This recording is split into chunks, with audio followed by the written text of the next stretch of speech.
என்ன சௌமியா? சொல்லுங்க ஆண்டி. நேற்று வீட்டுல ஒரே சத்தமா இருந்துச்சு 2 பேரும். அது நான் ஒரு பாட்டு போட்டு டான்ஸ் ஆடி வைப் பண்ணிட்டு வந்தேன் ஆண்டி. உன் புதுசா ஐயோ அம்மான்னு கத்திட்டா வைப் பண்ணுவானா? அவரு அம்மா பையன் ஆண்டி. அதான் ஐயோ அம்மான்னு கத்தி வைப் பண்ணிட்டு இருந்தாரு.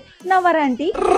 இந்த ஹவுஸ் ஓனர் கிளவித்தோட தாங்க முடியல. எப்ப பார்த்தாலும் ஒட்டி கேட்டுட்டே இருக்கு. நீங்க எப்பதான் சொந்த வீடு வாங்குவீங்க? எனக்கு டிரான்ஸ்போர்ட், ஸ்கூல், காலேஜ், ஆபீஸ் எல்லாமே ரொம்ப பக்கத்துலயே. நீங்க சொல்ற கண்டிஷனுக்கு உங்களுக்கு வீடு கிடைக்கணும்னா கிடைச்சிருச்சு. நம்ம சென்னையில மோஸ்ட் ட்ரஸ்டட் டெவலப்பரான விஆர் ஃபவுண்டேஷன் இப்ப திருநின்றவூர் ரயில்வே ஸ்டேஷன் பக்கத்திலேயே விஆர் வெஸ்டிகேட் ப்ராஜெக்ட் லான்ச் பண்ண போறாங்க. சிஎம்டிஏ அண்டரா அப்ரூவ் இருக்க இந்த ப்ராஜெக்ட் இன்வெஸ்ட்மெண்ட்டுக்கு மட்டும் இல்ல, உடனே உங்க ட்ரீம் ஹோமை கன்ஸ்ட்ரக்ட் பண்ணவும் பெர்ஃபெக்ட் ஆப்ஷன். இது secured gated community on road property. Just 5 மினிட்ஸ்ல திருநின்றவூர் ரயில்வே ஸ்டேஷனை ரீச் பண்ணிடலாம். ஆப்போசிட்லயே ஆக்ஸ்போர்ட் பப்ளிக் ஸ்கூலுமே இருக்கு. 5 to 10 மினிட்ஸ் டிஸ்டன்ஸ்லயே multi speciality hospital, schools, colleges எல்லாமே இருக்கு. ஜஸ்ட் 15 மினிட்ஸ்லயே Pattabiram Tidel park and upcoming மெட்ரோவுமே ரீச் பண்ணிடலாம். சுத்தி well developed residential area and ground level water நல்லா இருக்கிறதுனால இமிடியேட்டா உங்க வீட கன்ஸ்ட்ரக்ட் பண்ண ஸ்டார்ட் பண்ணிடலாம். 850 ஸ்கொயர் ஃபீட்ல இருந்து 1800 ஸ்கொயர் ஃபீட் வரைக்கும் அவைலபிளா இருக்கு. 29 lakhsல இருந்தே ஸ்டார்ட் ஆகுது. And 2 BHK individual villa in just 45 lakhs. நீங்களும் இப்பவே இந்த நம்பருக்கு கால் பண்ணி ஃப்ரீ சைட் விசிட் புக் பண்ணுங்க.